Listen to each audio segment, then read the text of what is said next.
kita mau ngambil manfaat ekonomi, maka yang paling penting sumber daya itu harus diredistribusi, bukan sekedar diakui. HGO yang akan habis haknya itu atau berakhir masa berlakunya, itu puncak tertinggi terjadi di tahun 2023. Ada 133 HGU, 2024 ada 100 tinggi. Nah ini hati-hati secara governance ini, perpanjangan ini. Itu tidak butuh heroisme, silahkan tanah saya serahkan ke negara kreatif. Nggak penting.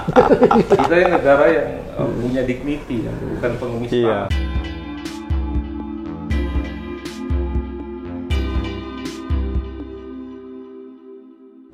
Assalamualaikum warahmatullahi wabarakatuh. Kawan pemilih cerdas, kembali kita berjumpa di sini dan ini saya kira luar biasa gitu ya. Hari ini kami bersama dengan Bang Alamsyah Saragi, bukan Alimsyah. Bukan, Alamsyah. Satu huruf itu menentukan nasib. Betul. Nanti salah gitu ya. Jadi satu huruf itu menentukan nasib gitu. Kami sama Bang Alamsyah Saragi ini luar biasa karena beliau adalah panelis kemarin waktu sama Gibran, panelis pertama ya. Panelis pertama. Kita akan kupas tuntas visi dari para capres-cawapres gitu ya. Debat sekarang ini yang kemarin itu temanya soal reformasi agraria, soal EBT, energi baru terbarukan gitu ya, masyarakat adat, lingkungan gitu. Kita akan kupas tuntas dan yang akan menemani kita ini ada Mas Danar Sirajuddin gitu ya. Kita akan sama. Kalau saya ini sekedar cuap-cuap, beliau mengupas, nah tuntasnya ada di bawah gitu. Ya, udah lama kita nggak ngobrol-ngobrol, jadi ya sekarang bedanya ngobrol di layar kaca, kira-kira begitulah. Nah kalau gini Mas Alam, dari kemarin debat cawapres ya terutama ya, itu yang menarik untuk dibicarakan itu yang mana dulu nih Mas? Kan saya tahu Mas Alam punya banyak data lah ini ya. Keisengannya kan berbahaya. Dan datanya pasti lebih akurat gitu loh. Ya, ini keisengannya berbahaya Mas Alam ini. Jadi sering ngulik data, tiba-tiba dikeluarin di sosial media dan orang heboh gitu. Nah, makanya sekarang kita pengen minta pertanggungjawaban Mas Alam nih. Dengan data-data, dengan analisisnya. Iya, banyak ya sebetulnya kalau kita ngobrol dengan data. Walaupun saya paham di presidential debate itu memang ya, tidak semua bisa dikeluarkan, tapi memang harus tracing, harus positioning. Tapi hari ini kita jangan ngobrolin soal kejadian-kejadian di debatnya lah ya. Iya, sudah terbanyak gitu. Betul. Kalau kita mau agak sedikit bermanfaat terkait dengan isu-isu yang keluar ya, satu dari situ ada kaitan dengan pangan itu pertama kali. Iya. Pertanyaan dari panelis itu bahkan dikaitkan dengan iklim dan kesehatan tanah. Walaupun menurut saya itu memang pertanyaan yang tidak terlalu punya nuansa public interest ya. Maksudnya gimana Mas? Belum tentu sesuatu yang clear juga. Jadi pembahasan tentang dampak iklim terhadap gizi tanah itu pembicaraan yang sangat elit di di akademisi biasa. Karena meskipun sebenarnya itu sudah mengancam kita gitu ya. Iya, itu yang saya bilang masih elit, belum masuk ke wilayah pengetahuan publik lah. Jadi kepentingan publik itu belum sampai ke sana. Nah, apa yang dimaksud sebetulnya di situ kan mau menunjukkan bahwa perubahan iklim global ini itu membutuhkan suatu tanah yang lebih sehat, yang bisa menyerap karbon, gitu ya. Mengolah karbon sehingga kemudian dengan kualitas tanah yang sehat, tanaman itu juga diharapkan lebih mampu bertahan terhadap perubahan iklim. Kompleks kan. Saya nggak kebayang petani di Tulung Agung diajak seperti itu dan kemudian menjadi presiden. Bukan saya mau ngeritik pertanyaan Pak Alis, saya paham, tapi kadang-kadang memang ya begitulah, tidak semua topik itu bisa dibicarakan di dalam wilayah. Itu yang tujuannya memang mau membangun simpati pada publik ya. Yang kedua juga ada isu-isu yang cukup populis, pupuk dan lain sebagainya, tapi tampaknya tidak terlalu tuntas gitu ya. Saya kebetulan juga nanti mungkin kita bisa lihat ya data-datanya. Saya dan kawan-kawan Serikat Petani Jawa Barat itu melakukan survei untuk mendalami fenomena di pertanian yang sudah sering juga disurvei oleh BPS. Penduduk petani-petani tanaman pangan kita itu makin hari makin usianya jadi lebih tua gitu ya, sehingga pertanian itu dengan lahan mereka yang makin hari makin kecil, nggak lebih dari pengisi kegiatan di hari tua. Iya, saya baca itu ini Mas Anan, data Serikat Pekerja Serikat Petani Indonesia gitu kan, SPI, yang menyebut bahwa ada 60% petani buram yang tidak punya lahan dan bahkan tidak punya rumah, gitu kan, 60%. PUPR punya data masih ada 14 juta warga kita tidak punya tempat tinggal. Tapi ada satu warga negara menguasai atas nama negara, atas kuasa negara, itu diberikan kewenangan untuk kemudian menguasai 500.000 hektar lahan gitu. Dalam bentuk HGU. Dalam bentuk HGU. Bentuk HGU itu satu ya. Tadi masalah pangan itu, isu pupuk itu juga belum sempat terbahas tuntas. Kedua, masalah keadilan agraria di kita. Dimanapun juga, walaupun kita membahas tanah ini kan, ada petani yang makin hari terdesak sampai dia cuma punya tanah untuk produksi, alat produksi. Intinya kan tanah itu alat produksi ya, kalau kita lihat, bukan soal dimiliki nggak dimiliki. Anda punya 1 juta tanah tapi Anda cuma bisa duduk-duduk, nggak bisa apa-apa juga, ada gunanya. Jadi makin kecil makin hari, tapi di satu sisi ada korporasi-korporasi, individu ya yang merupakan pemilik korporasi, perusahaan itu kemudian punya akumulasi akses atau kuasa terhadap tanah itu makin besar. Itu yang dibilang sampai ratusan ribu. Bukan tanah dia, itu memang tanah negara yang diberikan kewenangan untuk menggunakannya oleh mereka. Pada prinsipnya kan tanah itu bukan sekedar hak milik atau bukan, tapi hak gunanya. Jadi kuasa untuk menggunakan. Ketimpangan ini juga jadi satu persoalan ya saya lihat. Nah, kalau kita lihat, mari kita lihat isu reforma agraria yang dibahas di situ. Nah, ya itu menurutku menarik Mas, karena kan sebetulnya reforma agraria ini kan isu lama ya, yang sudah cukup panjang lah. Bahkan kalau kita lihat kebijakan awal itu kan sejak Orde Lama bahkan kan sebetulnya tiang pancang keinginan reforma agraria itu dari kolonial sampai sekarang.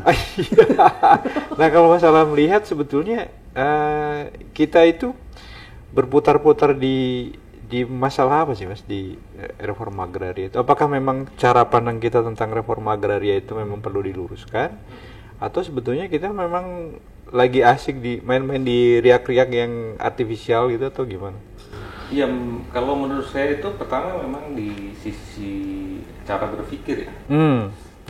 Cara berpikir kita itu penuh stigma. Jadi kadang-kadang kita nggak membahas tentang reforma agraria sebagaimana harusnya. Even banyak yang ngomong harus reforma agraria yang sejati atau apa. Kita sampai di gimmick, tapi kita tidak tahu di dalam. Inti dari reforma agraria itu kan adalah keadilan ekonomi untuk keadilan sosial ekonomi untuk orang bisa mendapatkan akses terhadap tanah dan menggunakan tanah itu untuk kepentingan ekonominya lebih setara atau lebih adil. Nah, dalam hal ini perkembangan reforma agraria di kita itu bias konflik, karena zaman Orde Baru kan terjadi konflik agraria. Sehingga begitu selesai masuk ke era reformasi, psikologi semua orang itu menganggap reforma agraria itu adalah menyelesaikan konflik. Konfliknya selesai, tapi tanah tak bisa digunakan, akses kepada pembiayaan juga nggak jalan. Ya, buat apa juga Anda punya tanah tapi Anda nggak bisa menggunakan? Itu yang jauh lebih penting kan sebetulnya dilihat. Sehingga keluarlah diksi-diksi akses reform sama land reform. Keluar teori-teori pembangunan tentang itu yang menurut saya juga tidak tuntas. Yang kedua, lokasi di mana Anda mau melakukan agrarian reform itu di mana? Orang sibuk mencari ada 12 juta hektar tanah, ada tanah terlantar atau apa. Yang menurut saya juga lagi-lagi terjadi sesat pikir. Memangnya terlantar tidak diduduki. Terlantarnya itu kan terlantar secara administratif. Bukan penguasaan. Bukan. Kadang-kadang ada orang di situ. Nah, tanah itu dulu juga mungkin tanah eks konflik. Maka terjadilah pertarungan yang seolah-olah ini pertarungan mengenai keadilan, menurut saya sih masih jauh lah. Itu perdebatan yang dibahas oleh kawan-kawan NGO itu sebetulnya cuma perjuangan untuk merekognisi pengakuan bahwa mereka bisa menempati itu secara legal. Nah, pemerintah menjawab dengan sertifikasi. Kan kalau di kebijakan Pak Jokowi itu kan dari PJNM ya, itu kan ada 2 di reformasi agraria yang ditawarkan. Satu itu Sertifikasi. redistribusi. Ya. Kemudian ada legalisasi kan, sertifikasi. Ya, dan pembagian sertifikat. Jadi misalnya kasus Rempang itu kan waktu pemilu dulu dia kan kampanye tuh di sana kan, kami akan memberikan sertifikat. Meskipun terakhir yang dikirim adalah pentungan dan senjata. Apapun lah ya, itu sih dari sejak zaman Lenin sampai sekarang kalau soal tanah itu memang dekat dengan kekerasan. Bahkan ada yang bilang bahwa soal konflik agraria itu adalah konflik latin manusia yang sudah laten dan selalu manifest. Masalah purba lah ini sebetulnya ya. Purba, dia bilang jangankan tanah yang dijanjikan oleh Jokowi, tanah yang dijanjikan di Palestina itu sampai hari ini masih bersengketa. Iya. Program reforma agraria itu berjalan dengan manis. Iya. Terjadi friksi-friksi semacam itu. Tapi ya kita kan sebagai bangsa yang lebih beradab, masa kita tantangan begitu. Tapi menarik Mas, artinya gini, kalau boleh tak simplifikasikan ya, berarti kan parameternya itu kan sebetulnya manfaat ekonomi ya, atas tadi itu ya, apa namanya. Nah, karena kita mau ngambil manfaat ekonomi, maka yang paling penting sumber daya itu harus diredistribusi, bukan sekedar diakui. Ya. Ukuran terdistribusi itu penguasaannya jadi lebih adil. Saya lihat ya, misalnya kalau kita lihat data ya, yang suka saya gunakan dan lagi-lagi di konflik agraria, saya mau masuk dari yang biasa digunakan oleh teman-teman konsorsium pembaruan agraria, KPA ya. Nah, konflik agraria terbesar itu tahun 2022 47% itu ada di sektor perkebunan. Oke. 47% ya. Sektor perkebunan. Nah, kedua ada yang berkaitan dengan infrastruktur, karena pemerintah sedang sibuk membangun infrastruktur. Pertambangan aja cuma 10%. Maka yang saya bilang tadi, lokasinya ada di mana kalau kita mau menyelesaikan. Kalau konfliknya ada di sana, berarti redistribusi itu harus di sana. Bukan bagi-bagi sertifikat gratis penyelesaian.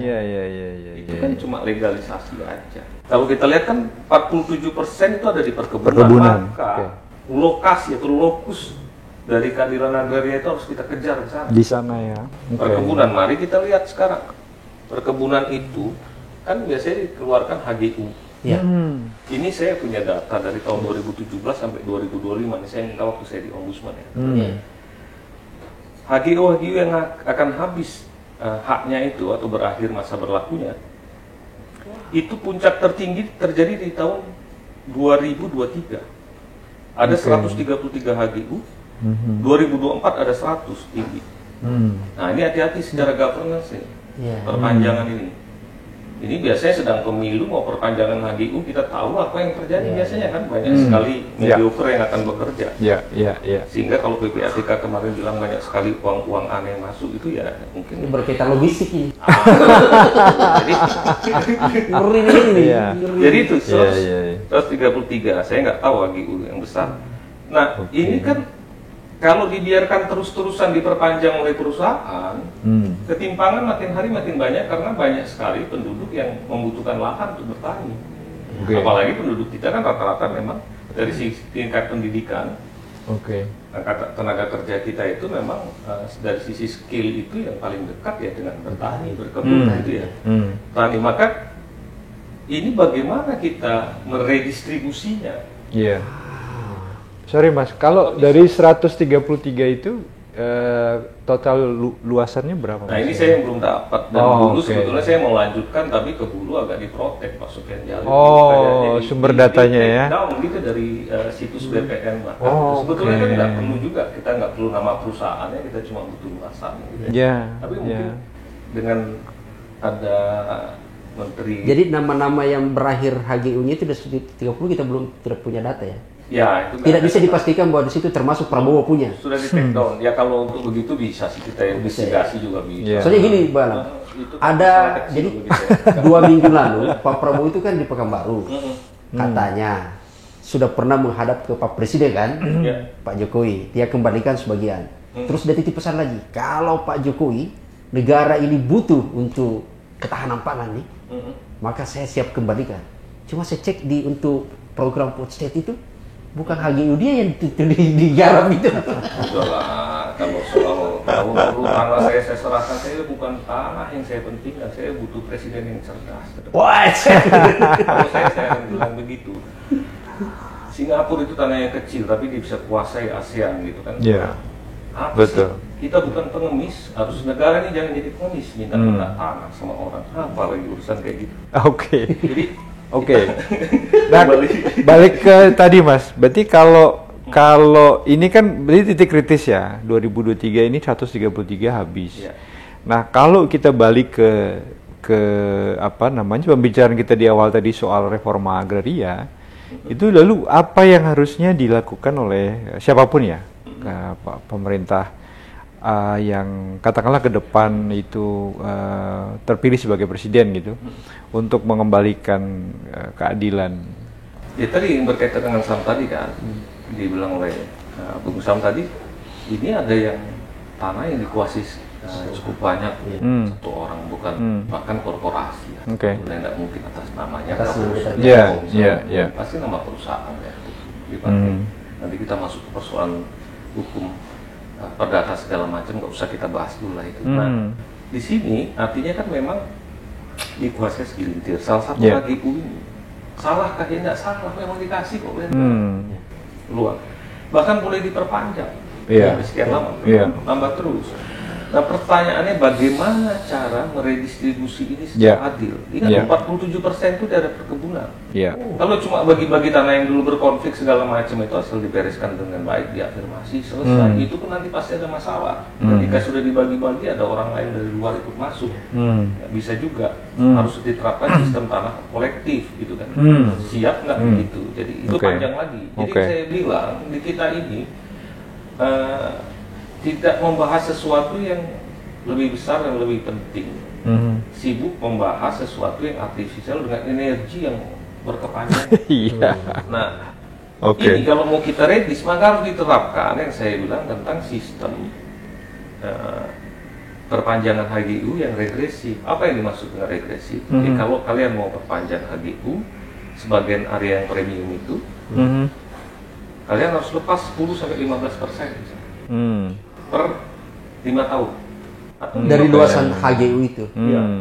Anda perpanjang, Anda harus lepaskan kira-kira 5% per tahun. Atau per 5 tahun. Terserah, itu diatur. Sehingga pada jangka waktu nanti mau diperpanjang lagi, sudah terjadi pengurangan jumlah HGU-nya dan kemudian ada sejumlah HGU yang bagus itu yang bisa diserahkan kepada masyarakat. Jadi bisa bertani, berkebun di situ, punya kebun sawit yang luasannya juga memadai, bukan kecil-kecil. Jadi maksud saya itu diperpanjang. Maukah investor-investor itu? Pertanyaannya kan gitu. Bagi saya, selama saya bergaul dengan pengusaha itu nggak ada yang nggak mungkin selagi tidak diganggu aspek keberlanjutan usahanya. Nah kalau kemarin sibuk ngomong penghiliran gitu yang disebut dengan istilah hilirisasi. Hilirisation. Ini juga kata yang sesat. Kita ngobrol lah soal kesesatan menggunakan kata itu. Maka pertanyaannya bagaimana investornya? Apa dia mau bagi? Iya, dia kan difasilitasi untuk membangun industri lebih hilir. Dari tadinya cuma CPO masuk sampai ke biodiesel, petrokimianya, biokimianya, diolah lagi, dan dia dikasih insentif pajak 20 tahun oleh pemerintah, terserah. Dengan kata lain, di hulunya itu mulai terredistribusi, mereka maju ke hilir sehingga kemudian apa yang dimaksud dengan penghiliran itu bisa berjalan juga di sawit. Maka reforma agraria dan penghiliran di sektor perkebunan itu adalah sesuatu yang saling melengkapi. Pertanyaan siapa yang ngomong selama ini? Yang kayak gitu? Nggak ada. Nah apa yang terjadi malah? belakangan ya, kalau kita mau bahas di reforma agraria. Di data tadi saya bisa lihat ternyata banyak sekali perkebunan besar itu masuk di kawasan hutan. Dan apa yang diselesaikan dengan Undang-Undang Cipta Kerja? Ini kita ngobrol. Yang terjadi itu boleh dilegalisasi dengan bayar denda. Oke. Itu kan satu objek yang harusnya di-reform dan diredis juga. Ada hampir 30%-an lebih. Jadi dari Kementerian Pertanian itu dari 16,3 juta hektar di riset 7,5 juta hektar, ada 1,3 juta hektar yang masuk di kawasan hutan. Ini yang bikin kerusakan itu. Tapi sudah terlanjur rusak. Didenda, diakui sebagai HGU misalnya, tapi mereka dikenakan denda. Menurut saya bukan sekedar denda lah. Kok orientasinya betul-betul cuma sekedar mau narik uang. Iya, itu dia. Nambah pendapatan. Kan selesai itu. Jadi atau kalau tidak mau di objek yang masuk kawasan hutannya, karena Anda sudah masuk kawasan hutan 10%, Anda harus meredis 10% kebutuhan. Saya agak tertarik tuh soal bahasa itu ya, soal hutan dan ini. Saya dari keluarga adat, meskipun saya tidak tinggal dalam kawasan adat. Jadi di sana itu kan ada istilah ya. Jadi ini misalnya hutan tutupan gitu ya, sosial, dimanfaatkan. Nah, ada yang memang tidak bisa digarap karena penyangga. Nah tadi itu kan kalau dia dalam kawasan hutan itu hampir dipastikan efeknya pasti kerusakan. Jadi cost-nya itu jauh lebih besar. Jadi saya orang Kajang misalnya gitu ya. Jadi meskipun saya sekarang tinggal di luar, itu di Herlan. Nah saya tahu betul karena keluarga saya banyak di dalam. Itu ada satu area kawasan itu sudah dipetakan tuh. Tidak boleh sama sekali itu disentuh. Karena sebenarnya secara ini kan kalau yang biasanya kerusakan kan disebut mitos gitu ya, dibuat cerita. Tapi kan kita sudah paham kalau itu disentuh efeknya kan ke sini. Jadi kalau hutan larangan ya. Itu kita akan masuk ke isu yang terakhir tentang masyarakat adat ya. Masyarakat adat itu punya norma yang sebetulnya punya kompleksiti tertentu, tapi mereka atur dengan cara yang sederhana. Salah satu zonasi kan. Betul. Itu kan sebetulnya tata ruang yang baik. Betul. Kita tidak perlu lagi mensurvei dengan susah payah. Kenapa itu nggak diadopsi? Kalau itu ya urusannya. Jadi kalau toh ada area kawasan adat gitu ya, sudah ada aturan pembagian zonasi, itu jangan disentuh itu. Kita membuang-buang energi kalau kita ngotak-ngatik itu lagi. Jadi harusnya itu itu yang direkognisi jadi ketentuan hukum di daerah itu. Mana yang sudah dijadikan satu belt oleh masyarakat adat, dikukuhkan aja sama pakai perdas kan, dikuatkan ya, bahkan kalau perlu sampai undang-undang tapi itu isu lain lagi ya, di tata ruang itu yang menurut saya kita ini kadang disekolahkan jauh-jauh untuk ngomongin tentang green economy, lupa bahwa kita punya warisan. Betul, sepakat. Tidak kita adopsi gitu. Itu biasalah itu. Externality dari sebuah modernisasi selalu begitu. Kembali ke yang tadi gitu. Itu ada teridentifikasi cukup besar ya. Itu kebun-kebun sawit itu. 10 besarnya itu ada 404.464 hektar yang menembus masuk di kawasan hutan. Yang kalau pakai peraturan pemerintah nomor 5 tahun 2021 dan PP 24 2021 itu dihitung, itu kerugiannya bisa sampai 53,1 triliun. Belum kalau yang 1,3 juta hektar itu masuk kawasan hutan, itu kerugian itu bisa mencapai 170,8 triliun. Itu kan kita pikirkan mau gimana nih mengkompensasinya, apa cukup dikasih denda terus mereka kelola, atau kita mau inline-kan dengan konsep reforma agraria. Kalau Anda sudah 10% sudah masuk dalam kawasan hutan, Anda harus ready 10%. Pertanyaannya bagaimana meredisnya? Dibagi-bagi begitu saja nanti isinya keluarga pejabat semua ini sih. Maka dia harus bergabung dalam satu institusi yang disebut misalnya koperasi. Untuk masuk koperasi itu syaratnya juga harus dibikin ketat. Maka mesin administrasi dari reforma agraria harus disiapkan. Nggak ada itu yang ngomong itu sampai hari ini. Belum ada capres yang belum ada aturan tentang mesin administrasinya macam apa. Jadi kalau Anda menjadi peserta reforma agraria, misalnya mendaftar, kemudian satu kelompok itu punya registrasi, punya kartunya misalnya. Sehingga nanti kalau tanah itu sudah clear diredis ke mereka, mereka sudah punya juga usulan kegiatan ekonominya apa. Dan kemudian ketika diredis, tanah itu diukur oleh pemerintah, orang tinggal menunjukkan, saya peserta reforma agraria. Ada orang lain masuk karena nggak punya nomor registrasi, out. Jadi nggak bisa loh, kok tiba-tiba ada ponakan bupati mau masuk, nggak bisa kalau dia tidak masuk dalam proses pendaftaran di awal kan. Itu yang namanya mesin administrasi, harus dibikin seperti itu. Kalau cuma nyelesain konflik, saya menyatakan sangat-sangat penting menyelesaikan konflik. Mereka sudah menderita bertahun-tahun. Tapi itu bukan reforma agraria dalam arti yang lebih substansial. Dia itu rekognisi. Negara harus merekognisi mereka ini punya hak, harus diakui. Jahat kalau tidak gitu ya. Tapi yang namanya reforma agraria itu meredis supaya ketimpangan sosial ekonomi itu beres. Nggak selesai kalau cuma konflik diselesaikan. Di mana lokasinya 47% perkebunan tadi ya, ada di perkebunan. Ya sudah kita bereskan dulu di situ. Ternyata di perkebunan ada juga yang masuk ke kawasan hutan. Terus dia selalu diperpanjang HGI-nya ya. Kenapa kemudian dalam perpanjangan itu tidak sistemnya regresi, berkurang gitu ya. Itu diredis. Kemudian sebagian.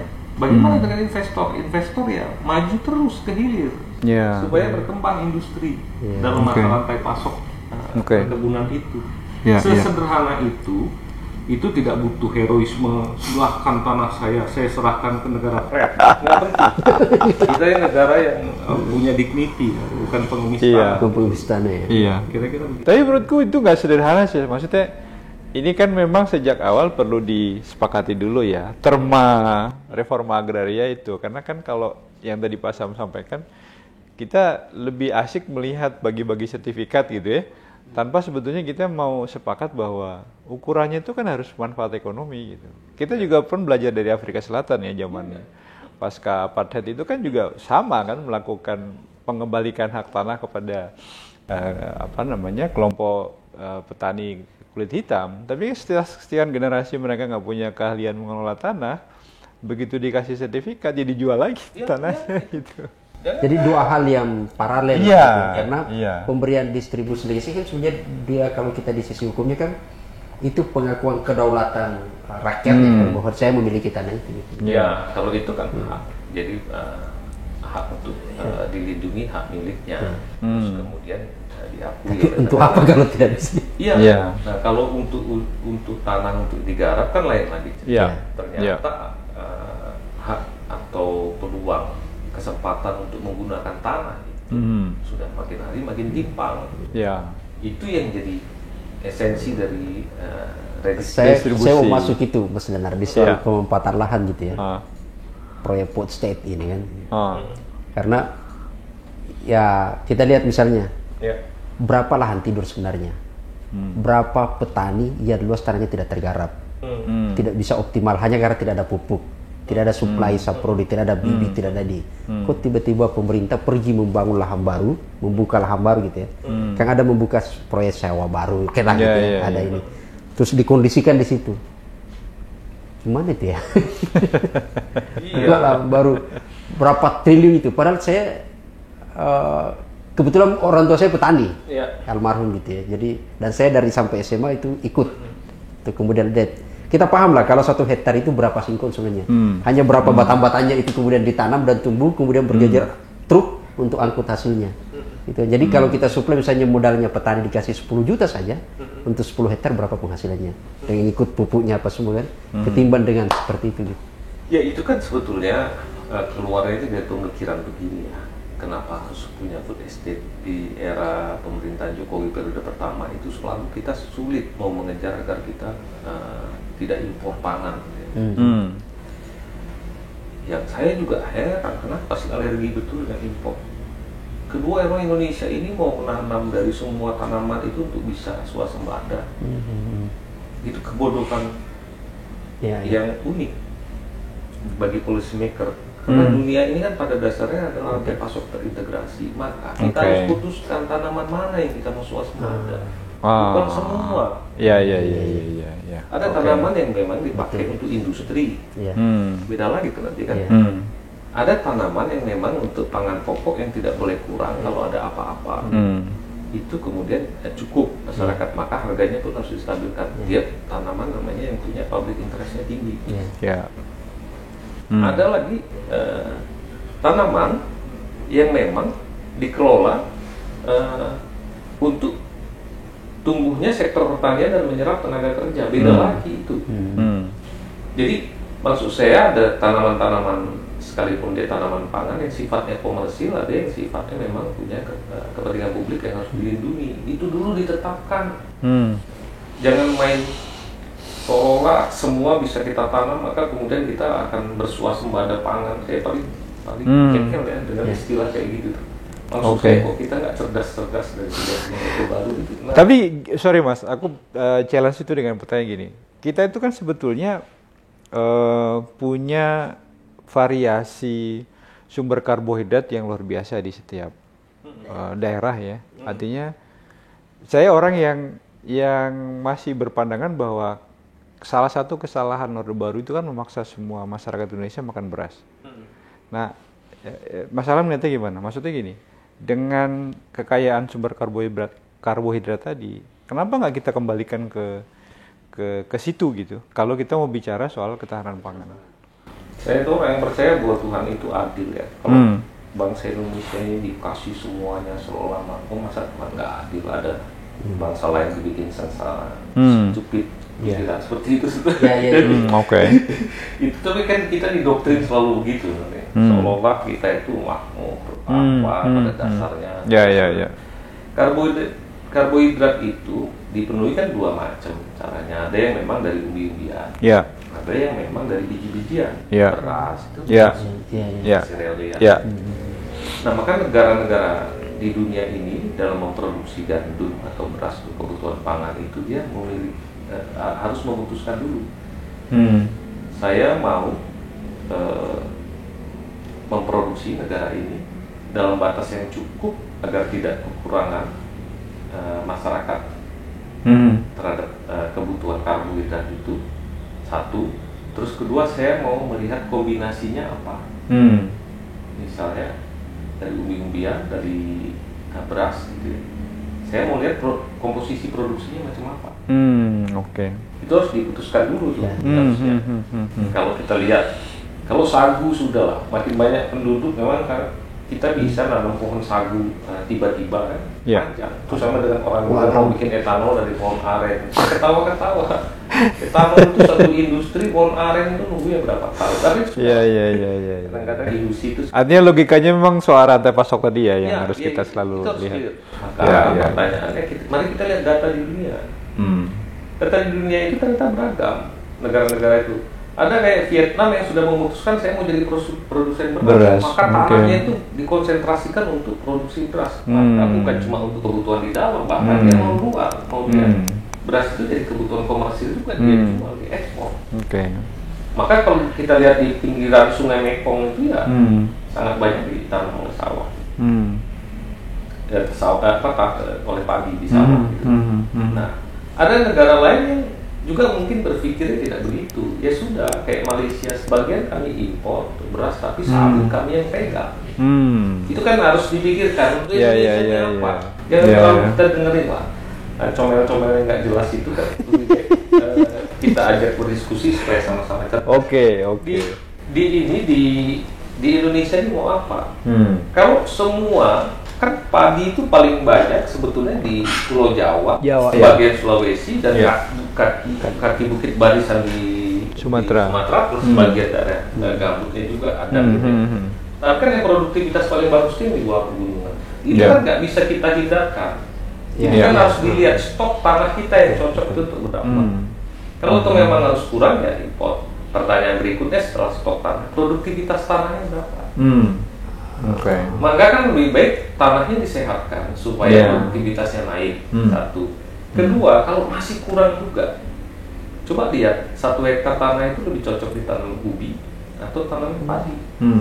Pertanyaan orang, ya orang mau makan ubi udah nggak biasa, ya kenapa tidak didiversifikasi? Ya. Tidak beras dari ubi. Iya. Dari ubi kayu misalnya, Iya. beras singkong. Iya. Hari ini kalau kita lihat itu di versi Tanam saja singkong bisa tumbuhnya panennya jagung gitu kan. Saking ahli Indonesia. itu lain lagi, itu sinikal yang harus kita terus pelihara. Gitu ya. Di Indonesia lah satu-satunya ditanam singkong keluarnya jagung. Tapi itu apa intermezzo ya, kadang-kadang itu. Iya. Tapi intinya maksud saya di topik ini kenapa saya agak concern tentang keputusannya terlebih dahulu. Kita harus putuskan dulu. Iya. Ini kan tiba-tiba kalau impor beras teriak semua orang tanpa tahu juga bahwa impor beras itu di-stok di gudang dulu, nanti kalau harga sudah kurang baru. Itu kira-kira analoginya kayak kita ribut soal impor garam ya, Mas. Sama, jadi dulu saya pernah ini yang lucu tuh ya. Orang bilang Indonesia ini pantainya paling panjang, tapi garam aja impor. Saya bilang memang kalau kita berdebat sama orang itu saya ingat Rumi. 40 orang terdidik itu bisa dikalahkan oleh satu fakta. Tapi satu orang bodoh itu tidak akan bisa dikalahkan sekalipun dengan 40 fakta. Kadang-kadang saya harus tunjukkan, begini loh, garam di sana itu bukan cuma Indonesia yang punya, di sana itu garam itu ada yang ditambah, ada yang punya danau garam kayak Australia, yang kualitasnya beda. Sedemikian rupa kadarnya itu, yang juga diperlukan di Indonesia untuk kaca dan lain sebagainya. HP kita ini bukan cuma untuk garam di dapur. Kalau untuk itu dengan tambang-tambang rakyat kecil, ya, bukan tambang rakyat, pengolahan di pinggir pantai, petani garam itu. Seperti yang ada di Madura gitu, Cek Ponto. Tapi kalau kita mau ngambil itu semua garam itu, terus mau kita pakai untuk garam industri, kadarnya nggak cocok. Itu satu industri untuk mengolah. Coba lihat di sana, orang akan bingung lihat pabriknya yang kerja sedikit, isinya mesin semua untuk mengolah itu. Ya wajar kalau harga garam impor itu lebih jatuh. Yang jahat itu adalah garam tadi setelah masuk diimpor oleh kita digunakan juga untuk memasuk garam-garam kebutuhan dapur. Jadi masalah tata kelola, bukan masalah soal kita punya pantai sekian masa kita bisa. Itu cara berpikir. Oke. Iya. Jadi pasal meskipun kita sepakat sama Rumi tadi tapi rasanya kita juga tetap punya optimisme bahwa data fakta itu harus kita share terus harus. Meskipun tidak membuat keputusan katakanlah orang-orang bodoh itu berubah, tapi mudah-mudahan tetap. Iya. Dengan nuansa menghina, tapi kita lihat fenomena bahwa ternyata kecerdasan orang itu berkaitan dengan penguasaan atas fakta-fakta. Oke. Dan ini kecerdasan dengan data fakta yang tidak tersampaikan ke mereka informasi itu secara fakta. Jadi maksud saya kalau sudah tahu bahwa 40 fakta tidak bisa meyakinkan satu orang yang bodoh, maka strateginya jangan kasih fakta, tapi cerdaskan dia. Lagi-lagi kembali ke visinya capres nanti nih. Jadi cerdaskan rakyat itu supaya cukup satu fakta untuk meyakinkan. Jangan cukup menyebut saya siap kembalikan tanah ini. Lah memang tanah negara loh. Sudah lah kita. Sebetulnya pesan-pesan yang mau digambarkan bahwa saya rela berkorban segala macam. Enggak lah, negara ini masih punya tanah cukup besar. Tapi balik lagi ke terminologi awal, ini menurut saya menarik karena reforma agraria itu tidak sekedar redistribusi saja gitu, tapi bagaimana caranya kemudian setelah redistribusi itu punya optimalisasi atas manfaat ekonomi ya Mas ya. Dia harus meredistribusi, kemudian melegalkannya, dan kemudian mendorong pemanfaatan secara sosial ekonomi agar tujuan dari redistribusi tercapai. Kalau cuma sekedar legalisasi saja itu bukan reforma agraria. Sip. Karena kemarin kan baru 2 itu kan program yang terjadi pemerintah itu tertahan. Jadinya 9 juta hektar akan redistribusi, ternyata kan tidak terpenuhi juga gitu. Jadi, Nah, nanti macam-macam. Ada dia bikin dia bilang 2 juta lebih perhutanan sosial, tapi perhutanan sosial orang sudah dibagi-bagi tanah terus nggak tahu mau dipakai itu apa. Iya. Banyak itu. Kita jujur-jujur aja. Iya, iya, betul. Makanya saya bilang sekarang kebijakannya parsial-parsial. Kalau kita evaluasi, kelihatan sekali nanti persoalannya ada di mana. Tapi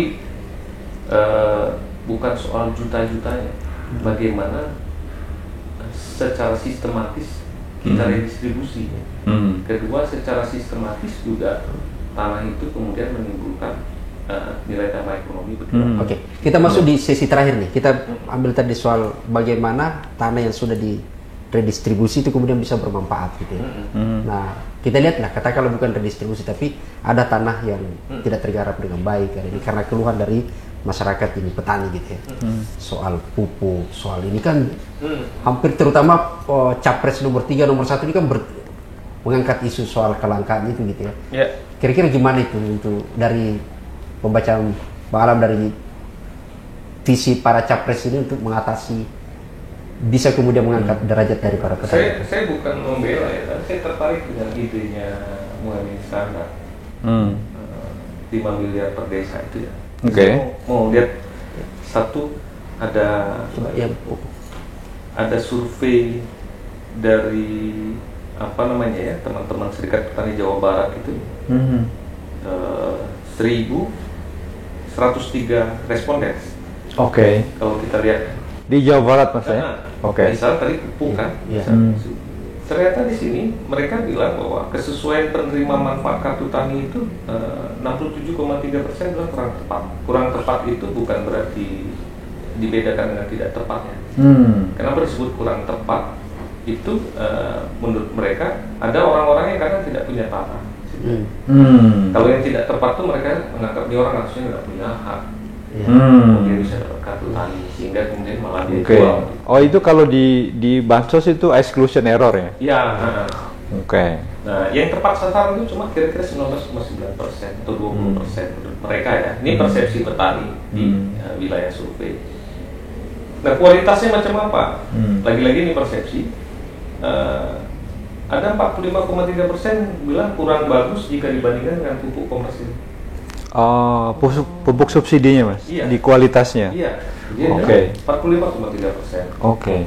Kemudian yang menarik ini, kenapa saya bilang saya tiba-tiba jadi agak appreciate dengan idenya Muhaimin ya. Ini bukan membela, lagi bukan mau ngomong Muhaimin. Yang bagus ya saya bilang bagus. Iya. Saya ya, nanti kandidat yang lain juga ada idenya bagus. Iya. Ada ide dari mereka, subsidi pupuk itu ditalangi dulu oleh anggaran desa. Itu 64,9 atau 65%. Yang menginginkan seperti itu. Ada yang tidak setuju atau kurang setuju, itu kira-kira sisanya. Itu karena mereka bilang akuntabilitasnya desa itu belum bagus. Tapi mereka punya kesadaran itu ya. Tapi intinya gini, kenapa sih mereka ingin sampai 65% ingin ditalangi anggaran desa? Karena pupuk subsidi sering terlambat. Jadi lebih baik kami beli pupuk komersil. Sebagai petani merasakan. Iya, ditalangi dulu oleh anggaran desa selisih subsidinya. Nanti kemudian ketika anggaran desa sudah turun itu di top up lagi. Jadi semua subsidi dari desa digantikan lagi. Gitu. Jadi sebetulnya ini cerdas. Kalau memang lambat ya kenapa sih mesti cari pupuk bersubsidi yang dikasih label diturunkan dari bawah, udah pupuk komersil selisih harganya kemudian turunkan. Ditutup sama anggaran desa. Iya. Bahkan mereka bilang kenapa sih harga pupuk komersil itu tidak diterapkan HIT-nya supaya kemudian bisa diselisih. Iya. Betul. Jadi dipakai seperti itu. Menurut saya good ya. Iya. Nah yang menarik itu kemudian satu lagi, pupuk bersubsidi itu disalurkan melalui BUMDes, mereka bilang. Biar tidak terjadi mainan. Hari ini kan kalau saya lihat itu kadang-kadang banyak sekali tuh di kecamatan koordinator pupuk yang sifatnya lebih pada broker-broker pupuk yang punya afiliasi sampai ke politisi tingkat nasional gitu ya menurut saya. Tapi ini kalau masuk ke BUMDes kan ada, bisa direncanakan dengan baik kebutuhan desa berapa orang yang berhak dapat subsidi, berapa yang terhak komersil, sehingga kemudian akses terhadap pupuk itu dan kontrol warga pasti lebih dekat karena BUMDes kan. Waktu bahwa betul ada masalah akuntabilitas, itulah gunanya Mendagri kita tunjuk supaya dia bisa bikin mesin administrasi untuk akuntabilitasnya. Kalau tak bisa ya sudah dievaluasi diganti. Oke, Mas, soal itu aku mau klarifikasi dulu. Jadi dengan membaca hasil riset tadi, berarti apakah kita bisa melihat bahwa sebetulnya dengan bantuan BUMDes dan kemudian juga intervensi dari dana desa, itu sebetulnya kita udah nggak perlu lagi pupuk subsidi atau gimana sebetulnya? Bukan nggak perlu pupuk bersubsidi, kita produksi pupuk secara umum gitu ya, yang komersil, tapi subsidinya ditalangi dulu lewat. Iya, maksudnya kalau yang tadi kan ada dua isu yang aku tangkap, Mas. Kalau pupuk subsidi itu kan salah satu isunya tadi soal kualitasnya sebenarnya jelek. Ya kan? Nah, dibanding dengan pupuk komersial. Nah, dengan usulan tadi berarti kan sebetulnya labeling. Ya, maksudnya gitu. Jadi sebetulnya ya pupuk komersial saja yang bisa diakses oleh petani dengan bantuan BUMDesa gitu ya, kira-kira. Jadi untuk penerima subsidi tadi ya dia beli pupuk itu kemudian ditalangi oleh desa, apalagi kalau disalurkan oleh sebenarnya hampir sama sih sebenarnya. Jadi kan pupuk satu ini kan hanya negara yang membeli, satu diproduksi. Nah ini kan dipindahkan langsung desa kan, desa beli. Jadi pertama kalau saya sih kepastian untuk ketersediaan pupuk itu ada karena dia langsung tidak perlu menunggu musiman kan gitu. Betul. Kita sampai harus bikin barcode distribusi level 1, level 2. Iya. Saya kalau lihat. Nah, bagaimana kemudian dengan pupuk, dengan perusahaan pupuknya? Gitu kan? Itu dia. Saya berpikir perlu kita kaji apakah BUMN pupuk kita ini mau kita biarkan sebagai produsen pupuk dari kasih subsidi atau dia harus punya anak perusahaan yang menjadi lini depan itu untuk memberikan jasa pemupukan untuk pemulihan tanah. Kenapa penting? Karena kan problem kita kondisi tanah itu yang tidak sehat tadi kan. Saya kasih contoh seperti kemarin ya. Karena pupuk agak langka, petani beli juga, tanamnya tetap 1,5 hektar, dia tetap 1,5 hektar tanam. Tapi karena harga pupuk lagi mahal, pupuknya dia kurangi, ya produktivitasnya kurang. Turun. Nah kalau sebuah BUMN pupuk itu dikasih programnya adalah atau kewajibannya sebagai jasa pemupukan, bukan hanya memproduksi pupuk, maka akan dibayar pada saat outputnya sesuai. Saya itu agak menyelesaikan juga persoalan kualitas tadi. Main dengan kualitas. Lagi-lagi sedikit lagi nih waktu. Maksudnya saya agak tergelitik memang sama pernyataannya itu Prof Mahfud ya, yang menyebut bahwa ini kok lahannya ini tapi kemudian bertambah, sini tidak bertambah tapi kemudian ini. Misalnya gini, kalau kebutuhan pupuk nih, kan jelas tuh, yang namanya lahan pertanian sebenarnya kan ada RDKK kan. Ada ini. Jadi kita paham lah berapa ini. Bahkan sebenarnya yang ada itu masuk, lahan yang dilaporkan jauh lebih besar daripada senyatanya. Jadi misalnya ini sertifikatnya tanah, kebun ini, tapi kemudian dilaporkan lagi sawah, berarti kan dua tuh. Nah ini kan udah jadi basic untuk kemudian keluar pupuk. Tapi faktanya di lapangan pupuk kurang lagi gitu loh. Harusnya kan malah berlimpah nih kan. Berarti kan ada yang salah sebenarnya. Nah, kalau dia ke desa, dia pasti paham. Yang namanya sawah tuh di situ tuh. Yang namanya kebun tuh di sini, kayak gitu yang saya maksud. Kontrolnya lebih, dan warganya kan warga langsungnya kan gitu. Canggih-canggihan mau dibikin RDKK-nya sebut RDKK, oke. Internet oke dilihat digital gitu langsung. Gitu. Pakai satelit. Itu kan cuma sistem aja. Satelit cuma istilahnya orang langsung masuk aplikasi gitu. Oke. Karena lagi seru-serunya digitalisasi. Menurut saya bukan di situ persoalannya kan. Pada akurasi, pada struktur sosial desa itu di mana memang ada orang yang akan menghegemoni orang namanya dipinjam yang kayak gitu. Itu kan bisa selesai kalau dibikin skemanya lebih turun ke bawah ya, putuskan di BUMDes. Kira-kira itu masalah-masalah administrasi ya, kalau kita ajak berpikir masyarakat pasti dalam situasi misalnya Pilpres itu tidak mungkin dibahas. Jadi ada hal-hal yang bisa dibahas di dalam debat Pilpres, ada hal-hal yang bisa dibahas dalam perdebatan para expert dengan Bappenas, ada hal-hal yang bahkan bisa dibahas ketika seorang menteri berbicara di Biro Perencanaan. Kemarin saya lihat ada kritik kan bahwa data-data yang disampaikan oleh para kandidat itu keliru. target-targetnya diutarakan oleh salah satu orang menteri. Saya bilang ngapain Pilpres membahas sesuatu yang harus dibahas dengan Biro Perencanaan ya. Jadi kadang-kadang juga orang memaksa Pilpres kita tuh membahas detail seperti kita ngomong sekarang ini. Nggak mungkin. Bahkan sekarang pun belum tentu diminati petani obrolan kita. Mungkin lebih untuk publik secara umum. Oke. Sudah tidak terasa hampir kita sejam ya obrolan gitu ya di sekarang ini, tapi tidak apa-apa. Karena ini kan pupuk. Kalau kita bicara di petani itu butuh pupuk yang ini ada urea, TSP apa semua kan. Ini kan pupuk juga energi kepada para capres. Moga-moga dia bisa mendengar. Ternyata gagasan ini yang bagus untuk kita bisa terangkat kalau nanti terpilih. Yang pasti kan di antara tiga ini ada yang terpilih kan? Yang terpilih dan nanti dia akan berusaha rasional gitu ya, dan kemudian mulai melihat sesuatu secara lebih tepat gitu ya.